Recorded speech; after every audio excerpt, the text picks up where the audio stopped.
مودت کی حدت ہے، جو یہ عشق کی گرمائش ہے، یہ اپنے آپ میں ایک معجزہ ہے۔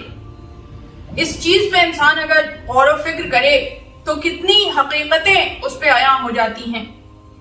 کس قدر حیران کن بات ہے کہ ایک شخص جسے ہم نے دیکھا ہی نہیں، ایک شخص کہ جو ہماری آنکھوں کے سامنے سے کبھی گزرا ہی نہیں، جس کی باتیں ہم نے کتابوں سے پڑھی اور حقیقتیں ہم نے لوگوں کے ذریعے سینہ بہ سینہ ہم تک پہنچی، وہ ایک سلسلے کے ذریعے ہم تک پہنچی، مگر ہم نے آنکھوں سے نہیں دیکھا، مگر ہم ان حقیقتوں کو محسوس کرتے ہیں۔ تو جب یہ چیزیں ہماری نگاہوں کے سامنے سے گزرتی ہیں، ہم ان پہ غور و فکر کریں تو پھر ہم اپنے بارہویں ایمان کی غیبت کو بھی سمجھ سکتے ہیں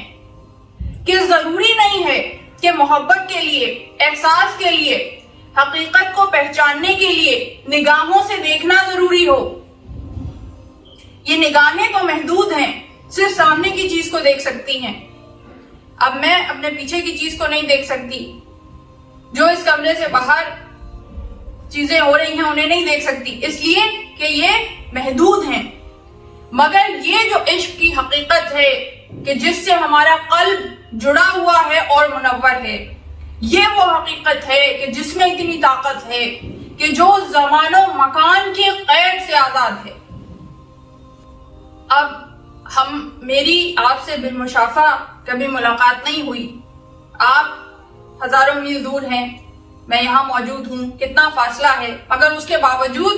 وہ جو تعلق ہے، وہی تعلق جس کے متعلق میں بات کر رہی ہوں، مودت اہل بیت، محبت محمد و آل محمد، اس کے ذریعے سے ہم ایک دوسرے سے جڑے ہوئے ہیں، اس کی وجہ سے ایک دوسرے کے لیے دل میں محبت ہے۔ اب یہ دیکھیے کہ اس میں ہماری کوئی خوبی نہیں ہے، ہم فضائل حسین بیان کرتے ہیں، ہم مصائب حسین بیان کرتے ہیں، فضائل محمد و آل محمد بیان کرتے ہیں، مصائب محمد و آل محمد بیان کرتے ہیں، تو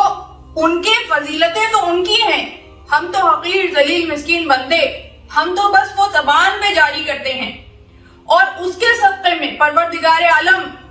ہمیں کتنی عزتوں سے نوازتا ہے، کتنی رفتوں سے نوازتا ہے، کتنی برکتوں سے نوازتا ہے۔ یہ سب اپنے آپ میں ایک معجزہ ہے۔